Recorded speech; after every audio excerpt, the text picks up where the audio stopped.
Perbincangan dari segi bahasa mempunyai dua maksud. Yang pertama, jalan yang lurus, maksudnya dalilnya dalam surah Al-Jasiyah ayat 18 yang bermaksud, kemudian kami jadikan engkau wahai Muhammad mengikuti syariat iaitu peraturan dari agama itu, maka ikutilah syariat itu dan janganlah engkau ikuti keinginan orang-orang yang tidak mengetahui.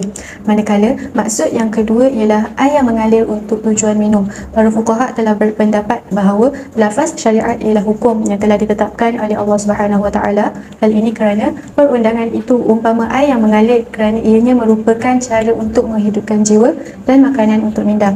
Tempoh perundangan Islam di zaman Rasulullah SAW ialah selama 23 tahun, iaitu 13 tahun di Mekah dan 10 tahun di Madinah. Oleh itu, perundangan Islam telah sempurna dan tidak ada lagi pembaharuan perundangan Islam selepas zaman Nabi Muhammad SAW. Dalilnya ialah, pada hari ini aku telah sempurnakan bagi kamu agama kamu dan aku telah cukupkan nikmatku kepada kamu dan aku redha Islam itu menjadi agama untuk kamu. Surah Al-Maidah ayat 3. Untuk seterusnya, sumber perundangan Islam di Madinah sama sahaja ketika Rasulullah SAW di Makkah. Sumber perundangan Islam yang pertama ialah Al-Quran. Dalilnya ialah, dan kami turunkan kepadamu Al-Quran menjelaskan tiap-tiap sesuatu dan menjadi hidayah petunjuk serta membawa rahmat dan berita gembira dan berita yang menggembirakan bagi orang-orang Islam. Surah An-Nahl ayat 89. Seterusnya, sumber perundangan Islam yang kedua ialah sunnah Rasulullah SAW. Dalilnya ialah, apa yang diberikan Rasul kepadamu, maka terimalah, dan apa yang dilarangnya bagimu, maka tinggalkanlah dan bertakwalah kepada Allah. Surah Al-Hajj ayat 7. Selain itu, sumber perundangan Islam juga ialah ijtihad Rasulullah SAW. Ijtihad Rasulullah terbahagi kepada dua bahagian, iaitu ijtihad dalam urusan dunia dan yang kedua ijtihad dalam urusan syarak. Namun, segala perbuatan dan keputusan baginda SAW sentiasa dikawal oleh wahyu. Sebab itu, apabila baginda SAW tersilap, wahyu akan datang untuk membetulkannya. Maka, secara tidak langsung, segala ijtihad baginda SAW bersumber daripada wahyu. Sebagai contoh, baginda pernah tersilap ijtihad pengambilan fidyah daripada tawanan perang Badar menurut cadangan Saidina Abu Bakar radhiyallahu anhu. Lalu Allah SWT telah menurunkan ayat yang menegur ijtihad baginda sallallahu alaihi wasallam. Dalilnya ialah, tidaklah patut bagi seseorang nabi mempunyai orang-orang tawanan sebelum ia dapat membunuh sebanyak-banyaknya di muka bumi. Kamu menghendaki harta benda dunia yang tidak kekal, sedang Allah menghendaki untuk kamu pahala akhirat. Dan ingatlah, Allah Maha Kuasa lagi Maha Bijaksana. Surah Al-Anfal ayat 67. Dalam ayat ini, Allah SWT telah membenarkan cadangan Sayyidina Umar Al-Khattab agar dibunuh tawanan-tawanan perang tersebut.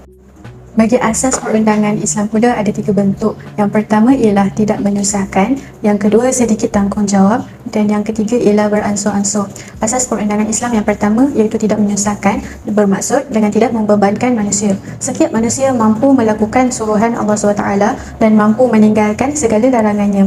Oleh itu, dalam suruhan Allah SWT adanya kelonggaran atau rukhsah, iaitu keringanan pada waktu atau keadaan tertentu, seperti memendekkan solat ketika musafir.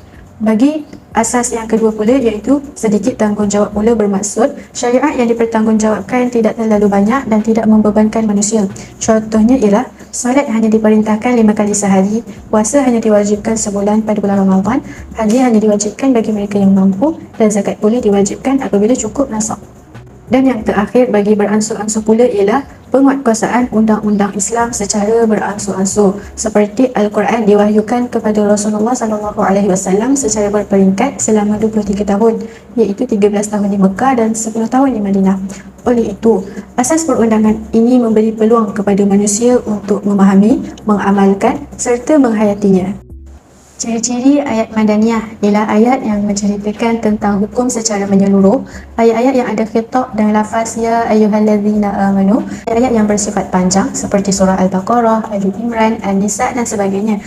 Ayat-ayat yang menceritakan tentang ahli kitab serta seruan kepada mereka yang bukan Islam, ayat yang mendedahkan perilaku buruk golongan munafik.